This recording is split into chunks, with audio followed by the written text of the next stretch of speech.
On November 21, 2025, 315 children and teachers simply vanished from a school in Nigeria. Not 50, not 100, over 300. But here's the shocking part. This wasn't some freak incident. It was the second mass abduction in a single week. While the world scrolled through social media, armed gunmen stormed St. Mary's School in Papiri, Niger State at 2 a.m., took nearly half the school's entire student population, and disappeared into forests that global powers claim they don't control. And almost nobody outside Africa noticed. Where were the trending hashtags? Where were the emergency UN sessions? Where was the global outcry? Most importantly, where are these children? And why does the world only care when it fits a political agenda? By the time this video ends, you'll understand a hidden economy worth hundreds of millions of dollars that's operating right now, one funded by ransoms, dark web cryptocurrency, and the systematic abandonment of entire regions by their own governments. You'll see how one girl's 7-year disappearance reveals a pattern of silence that implicates world leaders from Washington to Brussels.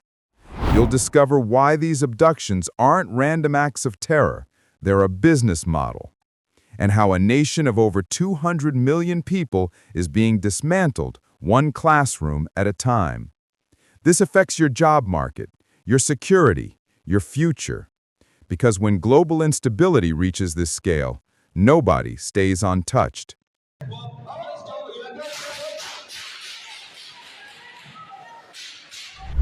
Let's go back to November 2025 and understand the timeline that shocked Nigeria. November 17th, Kebbi State. Gunmen attack a girls' school. 25 students kidnapped. The government responds with statements. Nothing changes. Then November 21st arrives. 2 a.m. St. Mary's School in Papiri, Niger State. Armed militants on motorcycles surround the compound. They move with precision.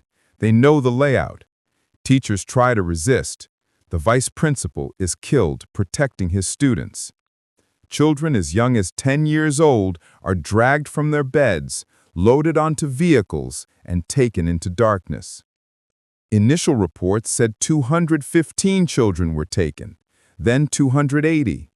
Then the Christian Association of Nigeria conducted verification, and the number jumped to 303 students and 12 teachers. But here's what the media missed.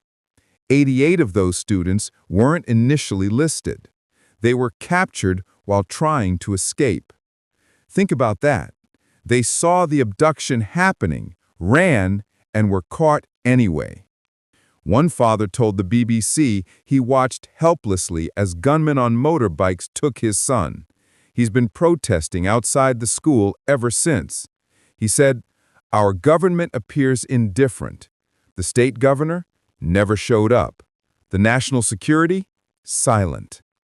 The bishop leading the rescue efforts said no security forces have been deployed to the community since the kidnappings. None. Zero. But this wasn't an isolated attack. This was part of a massive wave. Since the infamous Chibok abduction of 2014, when Boko Haram took 276 girls and shocked the world, Nigeria has seen at least 1,799 students captured. Most were released after ransom payments. Some escaped. And some, like those 315 taken in November 2025, simply vanished into a network that operates across multiple countries. President Bola Tinubu canceled his attendance at the G20 summit in South Africa to address the crisis. That's how dire it became. Schools across Nigeria began closing. Parents rushed to pull their children out. The entire education system started to collapse. And still, the global response was fragmented, political, and insufficient. That's where the hidden layer begins. What most people don't realize is that these aren't just kidnappings. They're a revenue stream.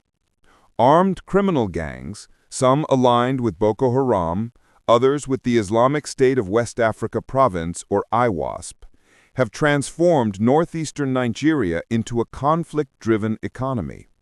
They're not just taking ransom money. They're running a sophisticated financial system worth hundreds of millions of dollars annually. And they're using technology that makes them nearly impossible to track. Let me break down how this hidden economy works. IWASP collects taxes from residents, both direct taxation and what they call jizya, a forced levy on non-Muslims. They extort farmers, controlling livestock and fish markets. They demand levies from smugglers moving fuel across borders. One farmer told investigators they can't farm a single hectare without paying 50,000 naira, about $31, just for permission. But that's just the beginning. The ransom money from kidnappings? That flows into a central treasury at group headquarters. Some gets converted to cryptocurrency, specifically Monero, a digital coin designed for anonymity. On the dark web, their propaganda outlets actively solicit donations in Monero. Law enforcement agencies can't track it. Banks can't monitor it. Because unlike Bitcoin, Monero hides transaction details on its blockchain. It's the cryptocurrency of choice for ransomware operators and terror networks globally. Here's where it gets darker. The money doesn't just vanish into weapons caches. IWASP runs a functioning state-like system. They offer stipends to widows of dead fighters. They run health clinics in areas where the Nigerian government abandoned citizens years ago. They provide community services. That's why communities don't always resist. Some see IWASP as more reliable than their own government. Now, let's talk about the contradiction that no politician wants to address. U.S. President Donald Trump threatened military action. If the Nigerian government continues to allow the killing of Christians, the USA will immediately stop all aid and assistance to Nigeria, and may very well go into that now disgraced country, guns ablazing, to completely wipe out the Islamic terrorists, he declared in November 2025. The Pentagon suddenly began planning intervention. Military meetings were scheduled. Defense Secretary Pete Hegseth met with Nigerian security officials. But here's the problem. The violence in Nigeria affects both Christians and Muslims. Boko Haram and IWASP attack schools regardless of religion. They kidnap both boys and girls. They kill both Christians and Muslims. Yet Trump's narrative focuses entirely on protecting Christians, a narrative that conveniently supports military intervention in Africa's largest economy. Meanwhile, where's the U.S. military rescue operation? Where are the special forces? Where are the immediate airstrikes Trump promised? The reality is that geopolitical interest only activates when it aligns with political narratives, not when actual children need saving. Here's where this hits you directly. The collapse of Nigerian stability will reshape global markets, migration patterns, and security for the next decade. Nigeria's economy is Africa's largest. Its instability doesn't stay in Nigeria, it spreads. Young people fleeing violence become migrants. Migrants become refugees. Refugees destabilize neighboring countries. Destabilized countries become ungoverned spaces where extremist networks grow. This is how a regional crisis becomes a global threat.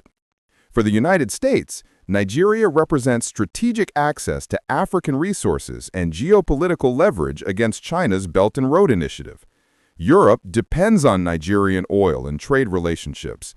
China's COSCO shipping lines run through West African ports that Nigerian stability protects. So why is the response so weak? The answer is uncomfortable. The scale of the problem doesn't match available political will. A full-scale rescue operation in Nigeria would require sustained commitment, resources, and strategy that no major power is willing to prioritize right now. Trump's guns-blazing threat was political theater. The EU's humanitarian concerns are genuine but toothless without military backing. And Nigeria's own government is overwhelmed, spread too thin, underfunded, and sometimes complicit. For regular people, Nigerian educational collapse means millions of children will grow up uneducated, unemployable, and vulnerable to recruitment by extremist groups. That's recruitment, not terrorism. These are victims becoming perpetrators out of desperation. Supply chain disruptions from regional instability will increase prices at your grocery store. Oil prices fluctuate based on West African security. Your job market competes with brain drain from unstable regions, talented Nigerian professionals fleeing to stable countries. And for Nigerian families, the impact is immediate. Schools are closing, parents are pulling children out of education. An entire generation's future is being erased in real time. That's not metaphorical. That's happening November 2025 as you listen to this. Our investigation found something that governments don't want examined closely: the contradiction between rhetoric and rescue. According to UN data, 315 children were kidnapped on November 21, 2025. UNESCO condemned the abduction. The UN Deputy Secretary General called for accountability. UN agencies issued statements demanding action. But when you examine actual rescue operations, international coordination, and military deployment, nothing happened at that scale. No emergency NATO response, no UN peacekeeping intervention, no coordinated international rescue. Compare that to when a handful of tourists are kidnapped in popular destinations. Entire military operations mobilize, special forces deploy, media coverage is constant. Yet when 315 children disappear in Nigeria, the response is diplomatic statements and school closures. What does that tell us about whose lives global powers value? Here's another uncomfortable finding. Some kidnappings are paid off by ransom. According to investigations, many families pay between $500 and $5,000 per child to secure release. The math is horrifying. If families pay an average of $2,000 per child for 315 students, that's $630,000 in ransom from a single abduction. Multiply that by dozens of kidnappings annually. That's millions funding terror networks. Breath. And much of that money comes from desperate families who sell everything they own. The ethical dimension. Is the international community culpable? When we fail to rescue abducted children, aren't we incentivizing future abductions? When ransom payments succeed, don't we create economic models that reward kidnapping? These are uncomfortable questions, but they're questions politicians avoid asking. So let me ask you directly. What would you do in this situation? You're a parent in Nigeria. Your child is taken. The government doesn't show up. International powers issue statements but deploy no rescue. Your only option is paying ransom to criminals who've proven they'll release hostages. Would you pay? Or would you wait for a military intervention that never comes? This isn't theoretical. Right now, families are making that choice. Children are waiting in forest camps. Teachers are trying to keep students alive while negotiations happen around them. And the world continues scrolling. The scale of kidnappings in Nigeria, over 1,799 students taken since 2014, with 315 in a single week in November 2025, represents a civilizational failure. Not just Nigeria's failure, but the global community's failure to prioritize human security over political calculation. But here's what we can do. Demand transparency from our governments. Ask why military intervention is threatened but rescue operations aren't deployed. Push for international coordination on ransom policies. Support organizations actually rescuing these children instead of just issuing statements. The question isn't whether the world should care about 315 Nigerian children. The question is, why don't we care enough to act? And what does that say about us? Where do you stand? Should military powers intervene? Should ransom be paid? Should the international community force action? Drop your thoughts in the comments. Let's have a conversation the politicians are avoiding. Audio Jungle.